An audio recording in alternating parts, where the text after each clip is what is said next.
I want to talk about something that is generally left out of discussions having to do with why a woman might stay home.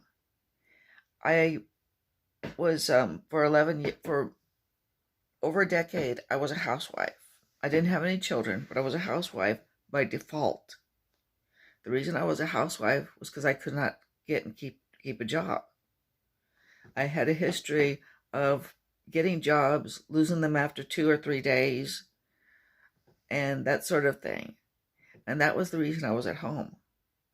And I think that this is something that tends to get left out of the conversation, but it should not be. Some women who are housewives not because they chose to be housewives, but because being a housewife chose them.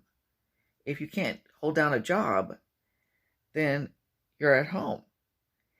Of course, that also leads to the thing about, well, would a man support a woman if she can't do very much? Well, he might. Because if he loves her, he might support her if she can't do very much. And he might support her simply for sex. I'm not saying most men would do this, but at least some men might temporarily support a woman for sex, which might be why you see fewer women on the streets. Men might take them in for a few days. But would they marry them? Well, they might marry them. Again, it really depends on an individual situation. But a man who falls in love with a disabled woman is likely to find himself the traditional role of sole breadwinner simply because she can't hold down a job. Could the reverse happen?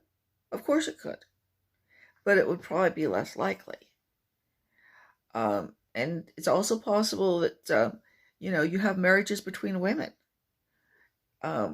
Maybe one of them is a housewife because she can't hold down a job. Same thing could happen in a relationship, a gay male relationship. But I do think that we should be aware that there are women who are housewives, and perhaps some men who are house husbands, not because they chose to be, but because it chose them, because there wasn't a place in the paid labor market. Hope you enjoyed hearing that. Will subscribe to my channel and try to get me to grow and tell people about it. I would like to grow it.